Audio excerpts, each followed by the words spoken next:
Welcome back to Fright Brothers Haunted Plot Edition. Today we'll be slicing and dicing our way through The Black Phone, 2022 horror film directed by Scott Derrickson. This film is based on a short story by Joe Hill. Who's Joe Hill? He's no other than the son of Stephen King, one of the greatest horror authors of our generation. Ryan, what were your spoiler-free thoughts of this film? Okay, so for me, honestly, I just did not like this film. It just didn't do it for me. Didn't have enough scares for me. It did have a little bit of a sense of dread, but it just wasn't enough for me. I'm more of an adrenaline junkie, so I gotta have more. And this film just didn't do it. What about you, Kevin? For me, this film was somewhat boring. I felt as though the first act extended a little bit way too long. It was very difficult to get into the film, and I felt like it was very constrained, very contained to a few areas, and it was just very difficult to get through the whole film. And remember, we tried watching this film this past summer, and we didn't even finish it, you know? Yeah, so we did try watching this film this past summer, and unfortunately, we were not able to finish the film. However, we did finally finish the film. So now today we'll be discussing it for you guys here. So what we want to do, as we typically do, is break the film down into the 3 acts of the film. So we'll be discussing our Act 1. We'll also discuss Act 2 and Act 3. So first of all, we'll start off with Act 1, and we want to talk about some of the major storylines for each of the acts. So the first storyline that we wanted to begin with is the introduction to our lead characters, Finney and Gwen. So Ryan, what are your thoughts on the 2 leads of this film? Okay, so the 2 leads, the 2 little kids, they were good actors, and their characters were definitely likable. It was kind of, you know, I'd say a trope to me to have the psychic stuff brought in, because we've seen that before. We've seen it in Jeepers Creepers. I know the Final Destination franchise does that a lot, but I can give them a pass because that whole franchise is built around those premonition sequences. But it just, I don't know, I just didn't like the psychic stuff. I mean, I just thought that was a little cop-out and somewhat of a trope. What about you? What did you think about the characters? So for our lead characters, Finney and Gwen, I really did buy into the familial relationship that they had of being brothers, brother and sister. And so I did really buy into that. I did feel like the actors in this film, who are basically the same age as the characters themselves, did a really good job of building that rapport, showing us that brother-sister bond that they had with growing up in a single parent household, living with their abusive alcoholic father who is beating the daughter Gwen at times. And we see this, and we see the sadness, and it appeals to the emotions that we have. And so I really felt like both leads did an amazing job of portraying what it would be like to be siblings growing up in a single parent household with an abusive alcoholic father. So we want to move into some of the opening there, where we have the news and the fears of the kidnapping. So we started off at a baseball game. We see our good friend Finney is the one that's the pitcher, and unfortunately it looks like Finney loses the game. Bruce ends up hitting, I don't know, home run or something like that, and wins the game. He tells Finney right after the game, you know, you have a good mint, you have a good mint. And that's something that we find out later actually means something, that his arm is a good mint. Your arm is a mint, it's a good mint. And so we talk about that, we see that, and then we see Bruce riding along, looking pretty cool, happy, excited. And then it fades to black as we see Bruce riding along, and then this black vehicle, this black van comes up into the picture, fades to black, and then we get into the movie there. So Ryan, would you want to talk about the news and the fears of the kidnappings that's going on in this setting here, which is in 1978, Denver, Colorado, in North Denver? Okay, so for me, honestly, I did not personally like that the film didn't actually show most of the kidnappings, especially with Bruce. I felt that it should have actually showed more. I know it was more of an implied thing. I just would have rather them taken an approach where they actually showed the grabber, the guy that's going around kidnapping the children, actually like in the act of doing it, so we can kind of feel that sense of dread and stuff. But you know, they take the approach of just giving you the news articles where, you know, it's just giving you knowledge that these kidnappings are happening. We never really get to see them. Even with Bruce, we didn't really see him get kidnapped. It's implied he did get kidnapped, but it's just never on screen. I thought they should have actually showed it on screen for me. What about you? For me, I felt like it was a good taste. We're dealing with child actors here. We want to be able to show the dangers of this society. It's set in 1978 in Denver. I did some research at around the same time.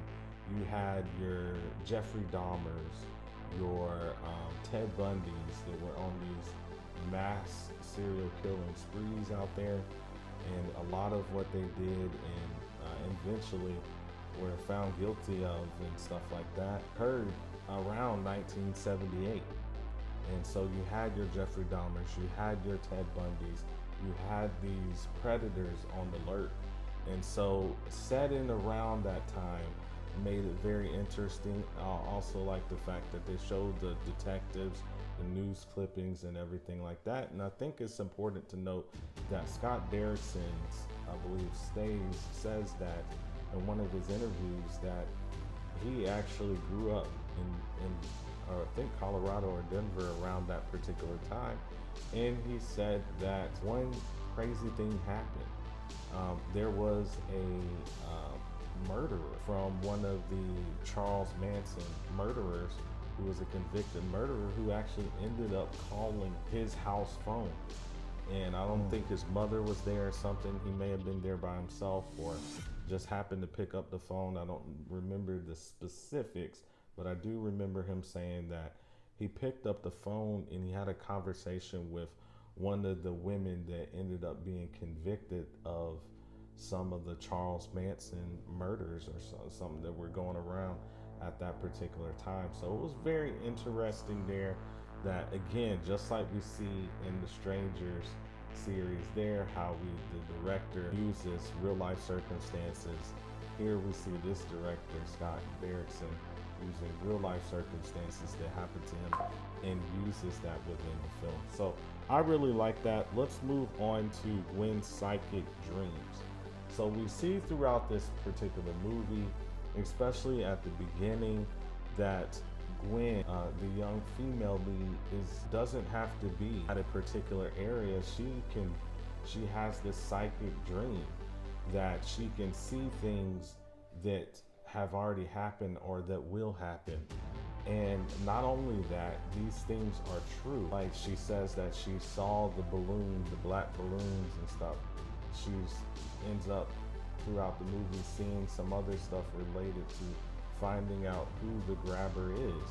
So it was very important, and she has some discussions with the detective and things like that. The dad ends up getting a call or getting talked to by the detective at his job. He ends up doing a heinous act with abusing his daughter there and beating her because of what questions he was asked. And then in that discussion, he relates how you're just like your mom. She had these these dreams, and he called her crazy and stuff like that, and thought it was weird and stuff. And so, Ryan, did you want to talk a little bit about Gwen's psychic dreams and the interaction that she has with her father about it? Yeah, so again, we have two overdone tropes. One of them being the dismissiveness, you know, to the character or to the female character. We got the dismissiveness. There's one trope. And then, as I said before, we have the psychic stuff. Honestly, I wish the movie would have went in a direction where we can see Gwen's dreams. Now we'll talk about that in Black Phone 2, or we'll revisit that again in Black Phone 2, but in Black Phone 1, we don't really get to see what she's seen. She just has this knowledge. The movie gives us, you know, knowledge that Gwen has these psychic visions and dreams, but we never actually get to see them. I wish we would have been able to see them. It would have made the film better. I honestly I don't like the writing there. I don't think it's good. I think we've got to move along and make more anticipation, more build up by actually showing her have the dreams. And then again, with the dismissiveness, honestly, I'm tired of seeing that trope. It's been done well too many times. So what about you?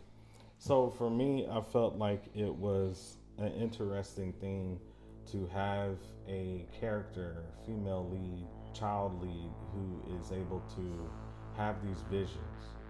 And so it makes it a little bit different than a lot of the horror movies we see. If people have visions like they do in the Final Destination, it's usually an adult.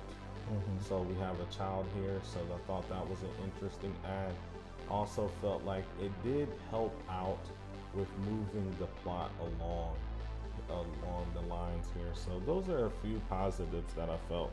So now we'll go ahead here and talk about the last part of Act 1, which is Finney's abduction. So we see basically Gwen and Finney talking after school is dismissed. Looks like they're on their way walking home, but we see that Gwen tells Finney, hey, I'm actually staying at one of my friend's houses tonight, so I'm gonna go a separate way. So she goes off to a different way. Finney continues on to walk to the house where his dad is at. And along the way, he sees this skinny man who seems to be weird with long hair, who's dressed in like clown or musician type gear and stuff like that. And he just drops a whole bag of stuff on the sidewalk. And then Finney steps down to try to assist and to help him out. And then the man, who ends up being the grabber, literally grabs him. He sprays some kind of sarin in his mouth to, I guess, knock him out, and then throws him into the back of the black van and speeds off there with, he had the balloons and all that kind of stuff, and speeds off. So, Ryan, what were your thoughts when you saw that particular scene to finish Act 2, or Act 1, excuse me? So going back to what I said before, what I'll say is I did like that we actually get to see an abduction. It does give you a little bit of a build up and anticipation of some dread, because once you see Ethan Hawke's character, the grabber with the black van, you know he's the grabber. You know he's the guy doing the stuff. You know he's the grabber. We also know that he's weird. Yeah, he's the way awkward. He was moving around. And then an interesting thing is that we see him pretending to be vulnerable. Yeah. Throwing down, pretending to drop some stuff onto the ground and be clumsy, which makes him seem like he's vulnerable, which catches the kid off guard. Here is Finney. But it just shows you the detail of this man.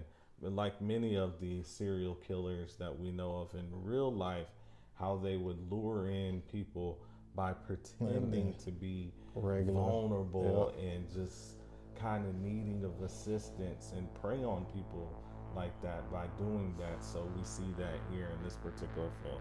So let's go ahead and move on to Act 2. Basement and black phone. So Finney is moved from the black van into one of the homes that the grabber played by Ethan Hawke. Ethan Hawke's Yep. home. And so he moves him into the basement. We see that it's this dark basement. There's really nothing in there but like a mattress and a little small window. It kind of reminds of the Barbarian there in that particular room, where you have a little stained mattress, little small window in the basement area. So you know it's not that great there. And then there's an interesting thing on the wall. What is that thing that's on the wall, man? So that black phone, as the movie's title, indicates. So yeah, that black phone. So Finney uses that phone to communicate with the victims of the grabber. He's able to get, knowledge firsthand on what to do in the situation he's in. So I do like that. It does take a little bit of a sixth sense approach where you have someone who can communicate with the dead. I'm okay with that being used as something to add to the story. But yeah, it was. I mean, at that point in the film, you're a little caught off guard. But I thought that point of the film was very boring. Yeah. So we do see here the black phone, which is basically a symbol for how to communicate with the dead. So in a way, it's almost like another psychic trope that's added. We have Gwen with her psychic abilities to have dreams where she can predict the future. We now have here Finney with a certain psychic ability where he's using this imaginary phone called the black phone on the wall to communicate with the grabber's previous victims who are deceased. And so this is probably the most important part of the film, although it did get a little bit boring at times being in that room, hearing the phone continuously going off, and then we have another kid pick up the phone and kind of give our protagonist Finney some advice on what he needs to do next. But it serves an important structure here. So there are multiple victims that are called, or that do call Finney, and each one of the victims throughout time gives Finney some advice on what to do. You need to do this, or I lifted up this particular part and tried to do this, but he caught me, or I tried to put a hole in the wall there and barrel my way through, but I was caught. And so we have all of these children that are from the dead who are giving our protagonist help, are telling him, hey, it's a trap if you go upstairs. And so what were your thoughts when you were seeing that on the film there? So when the first victim called, for me, honestly, that was a little bit kind of spooky, I'll say, because anytime someone has the ability to communicate with the dead, I don't know what it is, but it just makes you feel a little bit of some dread. So at first you feel a little bit of some dread, and then when they start communicating with Finney, telling him, giving him advice on what the grabber is gonna do, like I think one of them warns him that the grabber is going to leave the door unlocked on purpose to basically test to see if Finney is going to go through the door, and if he does, he's going to try to kill him or punish him for doing that.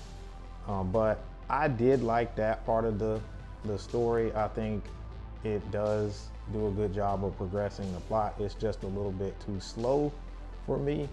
I think we probably could have just been fine with just one or two victims, or just one victim calling, and that being enough for me. But what about you? What did you think?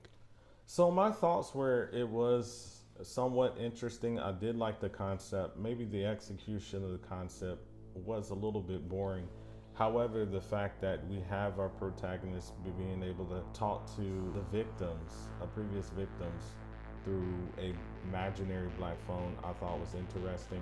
We see him talk to Bruce, and so Bruce was the kid that was at the baseball game who did really well and gets taken. And so Bruce talks to him about the loose tile there and planning the escape and how he attempt to do that. We then see our protagonist Finney talk with Billy about unlocking the door for a trap and finding these cables that Finney attempts to use these cables to be able to escape and try to climb up to the window, which is really far up. It's about 10 feet up, maybe more than 10 feet up. And then we see Griffin, and we hear him talking to Griffin about the bike lock and how to get out. And then we see several times where Finney's making these escape attempts, and we see one of them is almost successful, where he does get out of the basement and out of the house, and he's running, but no other than the grabber finds out, and he takes off as a grown man and tracks him down and scoops him right back and puts him right back in that basement there, Ryan. What were your thoughts when you saw that almost successful attempt go bad? Now, the thing is as a viewer of many horror movies, you know that he is not gonna get out of there anytime soon at that point in the film. So for me, that was kind of predictable, but it's interesting to see how does he get caught in that situation. I think that's the better way to view it, is like, how is the grabber going to, catch him? And so I'm okay with, that scene and that part of the movie. But what did you think about it? So it shows something very interesting there, because we see there's a weak point with the grabber, that he is a weak man to a certain degree, because he cannot even keep a hold of this kid. This kid almost makes an escape. And here we see him trying to catch the kid. He eventually catches him because of his grown man strength, unfortunately, as an evil man. But we see that, hey, he is vulnerable. And so I did like that about the film there. And then just the overall psychology of the grabber. We see someone who wants to play games with his victim. It's not just enough to take them out. He wants to play games. He wants to lure them into thinking that they have some sort of freedom, or that they can become free. In many ways, we see this in true crime stories, where the murderer is playing around before they actually end up doing the heinous act of murder. They play around with the victim. They kind of try to give the victim a little, pretend like they give them hope and stuff like that. Here we see that, Ryan. Talk about the psychology of the grabber. So the fact that he purposely left that door unlocked to see what Finney was gonna do, shows that he is, a wicked, twisted person, someone that would play games, mind games. They're not even just kidnapping, they're actually like toying with their victims before they ultimately,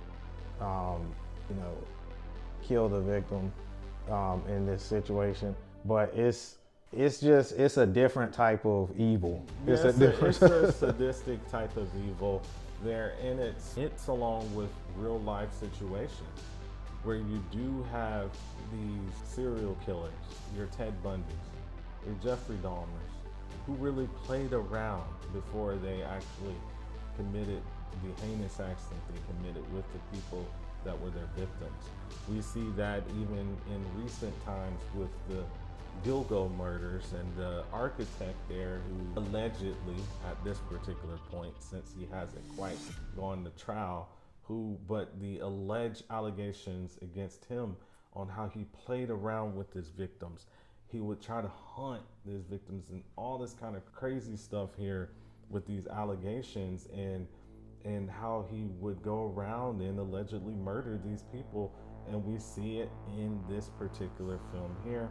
And so the psychology is not just one of a killing, it's the relishing, it's getting satisfaction in seeing someone's demise and struggle, which is very evil. And so we want to move on to the intensity of Gwen's visions. So throughout the film, Gwen, her visions become more intense, and she starts to see more clearly the things in which where Finney's whereabouts may be. And so, Ryan, if you could just talk a little bit about that, what were your thoughts about the intensity of her visions? So I just thought it's interesting that they start to intensify once her brother is missing, but yet other kids were missing, and you know, her visions were not as intense then. So I'm gonna say I don't like that writing in that situation, because honestly, we need to know more about her psychic visions. How do they work?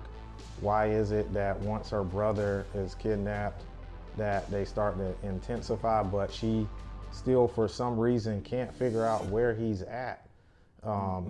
So I just thought the writing just wasn't there at that part of the movie. Now it does serve a purpose here, is it allows our protagonist to be eventually found by the police there. So we'll move into Act 3. So we finish the black phone calls there with the last phone call from the black phone being Robin's call. Now, if you remember at the beginning of the film, Robin was one of Finney's friends. Finney helps Robin with some of his homework. But one of the things that Robin said at the beginning of the film is that, Finney, hey, you need to be a little bit more assertive. You need to stand up for yourself, because we see there at that particular time in the beginning of the film how Robin goes and he fights Moose, one of the big giant bullies, and it looks like he's outmatched because Moose is a much larger kid than Robin, but Robin ends up getting the better of getting the better of Moose during that particular fight. And so this particular phone call, we see Robin telling Finney how you have to fight against the grabber. And then he exercises Finney and tells Finney, okay, take one step forward, 2 steps back, something like that. And it is what gives Finney eventually the courage to actually fight and take down the grabber here, Ryan. What were your thoughts about that? Maybe not so much how you felt from the movie standpoint, but the kid telling another kid, hey, you gotta fight against this evil person. So what I like is that touches on a theme, kind of, and the theme that I take away from it is to fight against adversity, basically.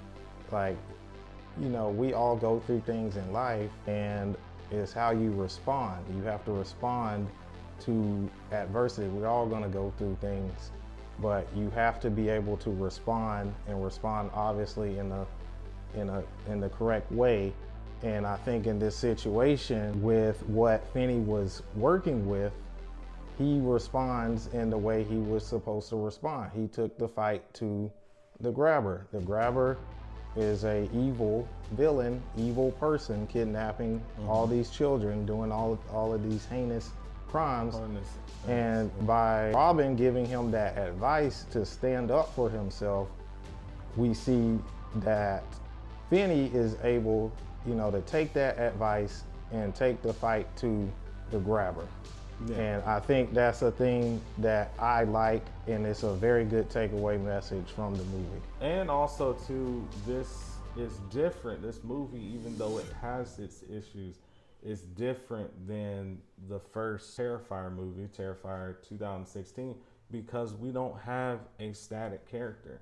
Finney is not a static character. He starts the movie off being very shy, very timid, an outcast. He gets into this horrible situation of being kidnapped, fighting for his survival in his life, being pushed around, beat up by the grabber, And then to have the audacity, and I say that positively, to have the courage to be able to confront this evil man who's a serial killer and child abuser, and to confront this person and to take this person out.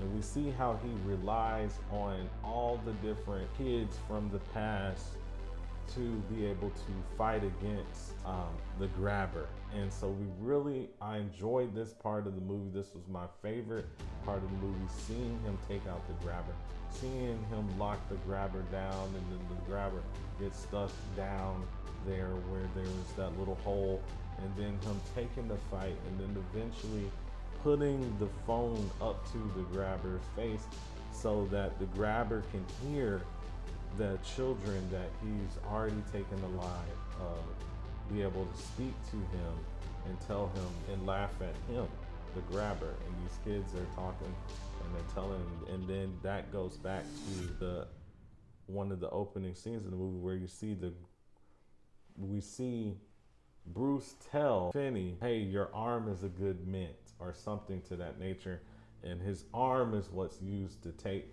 the grabber out and successfully there. And so we see that. We then see the sister who eventually, through her premonition, tells the police, hey, I think it's this home right here. They go in. That home happened not to be the one that Finney was in, but it was the home where the other kids, unfortunately, who had already passed, that the grabber had stored down there. And then they find Finney. Finney comes out. He gives his sister a hug. The movie is about to end. The father comes there. Mm-hmm. They're not really attached to the father. They don't really hug him that much because he's an abusive father. He's very abusive. And then the last scene we see is Finney going back to the high school, not the high school, but the middle school. And, all his peers are happy to see him and talk positively about him. He has the confidence at the end of the movie to say, hey, my name is Finn, to one of the female characters that he really likes, right? So with wrapping up that, what were your final thoughts about Act 3? So it was a good takeaway theme from this film, with standing up and confronting the grabber. As you can say, the grabber could be adversity or some type of situation that might not be in your favor, and you just being able to overcome something. But what were your thoughts about this particular movie? So overall, this movie was okay. The theme, like I said, with overcoming adversity, I liked that theme. That was a great theme. But I didn't feel too much of a sense of dread throughout the film, and we didn't even get an on-screen actual death until we see the grabber kill his own brother. His own brother who found him out. Yeah, I get that. But, so what would you give this movie as far as a Fright Brothers grade here? As far as a Fright Brothers grade, I'm gonna have to go with a whimper on this one. The theme is great. The theme is great. Cinematography is good. Don't get me wrong. I like the theme. Cinematography, and acting and all that is great. I don't feel a sense of dread. Now, that is going to be different when we get to Black Phone 2. My take will be different, but as far as this one, I got to give it a whimper. What about you? For me, I felt this movie had a lot of good parts. The storyline of the movie was actually written very well.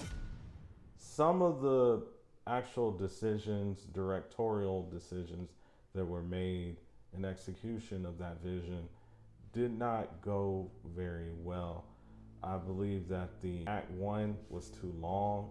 It almost was one of the reasons why I stopped watching the first time, is because Act 1 was way too long. We need to truncate that down, hit our marks, and move on to Act 2. Second thing is that I did have a problem with the abuse that was shown by the father abusing Gwen. It almost like, I almost wanted to just turn away and not look at the screen anymore because of how much they were showing there. Mm-hmm. And then another issue that I have with the film is spent way too many times on the phone for the black phone calls and things like that. I felt like they could have, like you said, show a few less of those, reduce it a little bit so that we can kind of make this film a little bit more efficient in its storytelling. So with that stated, I would give this film a bark. It was mediocre to me. It wasn't that great. Yes, I understand the vision of the film. It was written very well, but the execution I felt was lackluster. It could have been done much better. However, I do feel as though that the two leads, Gwen and Finney, those actors did an amazing job, and they carried this film here. And without them, without having those strong leads, I really felt this film would have been much worse there. But those are our thoughts on the film. So what movie are we reviewing next? So we are going to review Black Phone 2 next. Awesome. So remember, Fright fam, be watchful.